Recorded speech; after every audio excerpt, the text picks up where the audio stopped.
2026 বিশ্বকাপ শেষ হওয়ার পর ফুটবলের সবচেয়ে মর্যাদাপূর্ণ ব্যক্তিগত পুরস্কার ব্যালন ডি'অরকে ঘিরে আলোচনায় নতুন মাত্রা পেয়েছে। বিশ্বকাপে খেলোয়াড়দের পারফরম্যান্স এবং সম্ভাব্য দাবিদারদের অবস্থানে পরিবর্তন এসেছে বলে মনে করছেন বিশ্লেষকরা। সে মূল্যায়নের ভিত্তিতে স্প্যানিশ ক্রীড়া দৈনিক মার্কা ফুটবল বিশেষজ্ঞদের মতামত নিয়ে 2026 সালে ব্যালন ডি'অরের সম্ভাব্য শীর্ষ 5 দাবিদারের তালিকা প্রকাশ করেছেন। তালিকায় রয়েছেন Rodri, Lamine Yamal, Lionel Messi, Harry Kane এবং কিলিয়ান এমবাপ্পেদের মতো নাম। বিশ্লেষকদের মতে এই মুহূর্তে ব্যালন ডি'অরের দৌড়ে সবচেয়ে এগিয়ে আছেন স্পেনের মিডফিল্ডার রদ্রি। দীর্ঘদিন চোট কাটিয়ে বিশ্বকাপে দুর্দান্তভাবে ফিরে এসে তিনি স্পেনের মাঝমাঠে নেতৃত্ব দিয়েছেন এবং দলকে শিরোপা জেতাতে গুরুত্বপূর্ণ ভূমিকা রেখেছেন। টুর্নামেন্টের সেরা খেলোয়াড়ের পুরস্কারও জিতেছেন তিনি। বিশ্বকাপে উজ্জ্বল পারফরম্যান্সের পাশাপাশি ক্লাব মৌসুমে ধারাবাহিক নৈপুণ্যের কারণে রদ্রিকে সবচেয়ে শক্তিশালী দাবিদার হিসেবে দেখা হচ্ছে। দ্বিতীয় স্থানে রয়েছে স্পেন এবং বার্সেলোনার তরুণ তারকা লামিন ইয়ামাল। মাত্র 19 বছর বয়সে ক্লাব এবং জাতীয় দল দুই জায়গাতেই দারুণ মৌসুম কাটিয়েছেন তিনি। বার্সেলোনার হয়ে 24 গোল এবং 17 অ্যাসিস্টের পাশাপাশি জিতেছেন লা লিগা এবং স্পেনিশ সুপার কাপ।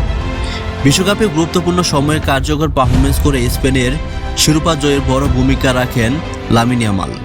বয়সের তুলনায় তার পরিপক্কতা এবং ধারাবাহিকতা তাকে ব্যালন ডি'অরের অন্যতম দাবিদার পরিণত করেছে। তৃতীয় স্থানে রাখা হয়েছে আর্জেন্টিনার অধিনায়ক লিওনেল মেসিকে।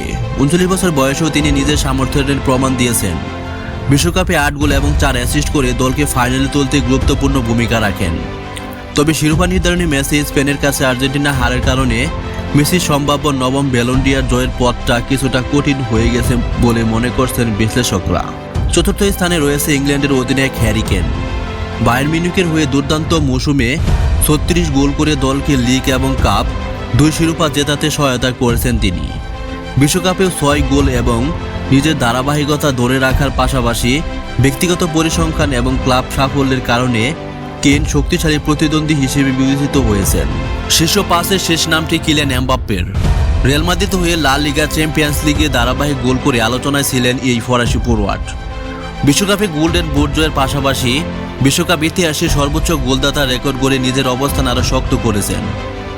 তবে দলীয় সাফল্যের দিক থেকে অন্য কয়েকজন প্রতিদ্বন্দ্বীর তুলনায় কিছুটা পিছিয়ে থাকায় ব্যালন ডি'অর লড়াইয়ে তার পথটা সহজ হবে না বলে মনে করা হচ্ছে।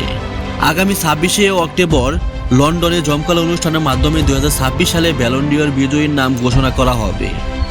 বিশ্বকাপ পরবর্তী পারফরম্যান্সের কারণে এবারে ব্যালন ডি'অর লড়াই সাম্প্রতিক সময়ে সবচেয়ে প্রতিদ্বন্দ্বীপূর্ণ প্রতিযোগিতাগুলোর মধ্যে একটি হবে বলে ধারণা ফুটবল বিশ্লেষকদের।